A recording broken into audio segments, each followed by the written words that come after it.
Hi folks. In this tech tip, I am going to provide some information on getting help for my video conferencing application. Many of us have been quickly thrust into the world of video conferencing. With that, problems and questions are going to come up.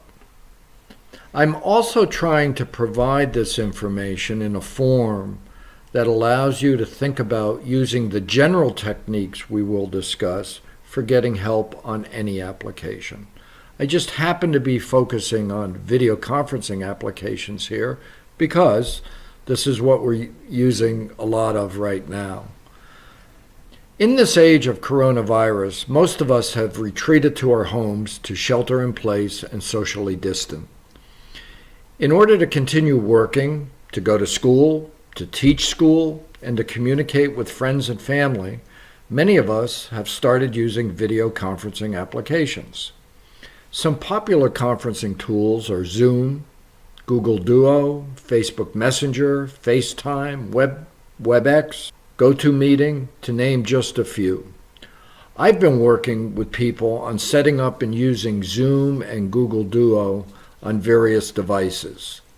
So far, we've done a fair amount of testing between using Zoom, Google Duo, Facebook Messenger, using those packages between laptops, desktops, Android smartphones, Amazon Fires, and iPhone 6s. Okay, with time, we will be testing on more devices with more combinations. Because when you call somebody, you may be calling them from a laptop, but they may not be answering you with a laptop. They may be using their iPhone 6 or their Android phone. So you need to think about the diversity of devices that you're going to be dealing with. So installing and using any of these tools is relatively straightforward. Well, that is until a problem occurs. You know, as with all software and systems, problems occur and questions arise. Some typical problems that we may be confronted when using a new system are, why doesn't this system install on my system? Or, why doesn't it work on my system? Is my system configured correctly? And how do I even configure the system or the application to work on this system? Or maybe you have an even smaller problem that says, why doesn't this particular feature work? What I'm hoping for is that this tech tip will give you some sense of how you can find the answers to these problems. So in the cases that problems have occurred, I rely first on documents and videos produced by the manufacturer. Additionally, there are various articles on the web and videos on YouTube to help me through most problems. There are many articles and videos to select from, and some are better than others, both in terms of technical content and clarity. You may just have a preference for one person's style over another, so you need to look through the lists of these tutorials. Now, sometimes just navigating around the application screen, checking out the various options without setting them, is useful. I actually go through this procedure on any new application I install. It helps me to learn the various features of the app and where they are. In the graphic of the Zoom screen, I have selected the gear to see the various Zoom options to get a sense of where various options are and what sort of functions the tool can perform. This is useful for getting a sense of the lay of the land. Here I'm surveying the general setting. You can see here in the general setting there's a whole set of options. So after I've surveyed the general setting, I then want to go down to the video settings. So I click in my Zoom setting on the video settings, and you can see here a picture of yours truly and a list of video settings that let me customize my Zoom configuration for video. And you can see there's a variety of options that apply to the video settings.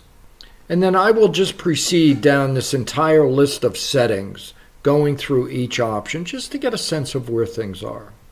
So I proceed through the entire list to get that lay of the land, and I go through this with every new application I install, okay, to get a feel for things are. I don't set things. I merely look around, see where things are, and get a sense for the general capability that the application offers me. Now, I want to make a note to people here. Okay, I want to remind people that reading directions and messages is very, very important. This is not the time to click on something without understanding what you are doing. I think experimenting is just fine, but be informed of what you are doing. If you have questions, you have to ask. I use the Google Chrome browser and the Google search engine. Perhaps you use Firefox, Edge, or something else. I generally start with broad searches and narrow down the search to get more specific information. For example, a broad search would be if I wanted to look up the topic birds, okay? And a more narrow search would be looking up a particular bird, such as the male worm-eating warbler. So our searches will start very broad, and then they will get very narrow when I want to zero in on information. So following now below is a search for Zoom tutorials. Notice the broad search I did for Zoom tutorials in the Google search bar. Search is outputting all the matches for that search, which includes all the Zoom articles, all the Zoom videos, and general stories where Zoom is in the news. And you can see what that listing looks like below.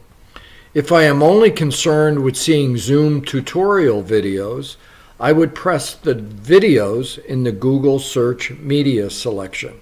And you can see that below indicated by the blue line that's under videos there. So now the result of search is just displaying for me videos, because that may be the focus of what I'm looking for.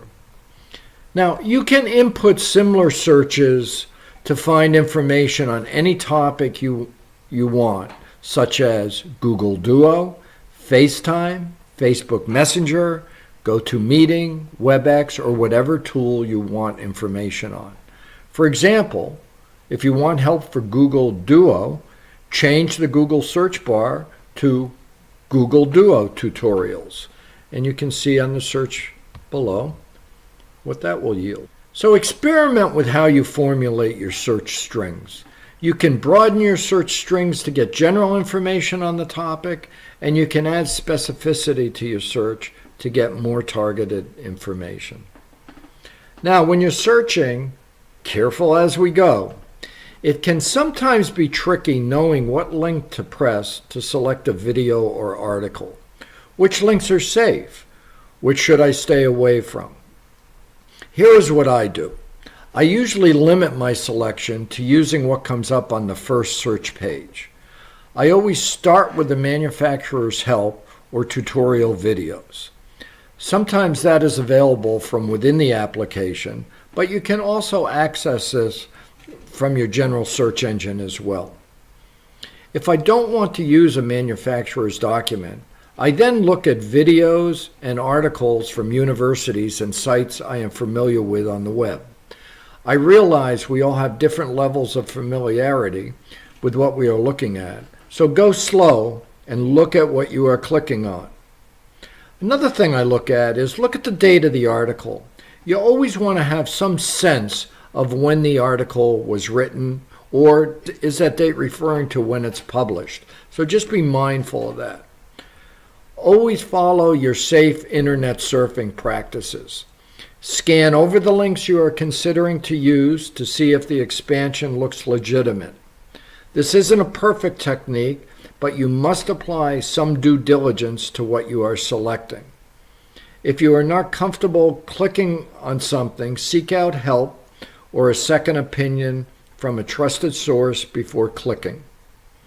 I hope this provides some general guidance for how to find and select documents and videos to help you install, configure, and operate the video conferencing tools that you are using. And remember, some of these techniques for searching for help can be used for any application. We just happen to use video conferencing tools here because that's been the thrust of a lot of our activities lately. I hope you all stay safe, stay healthy, and I look forward to seeing you all soon.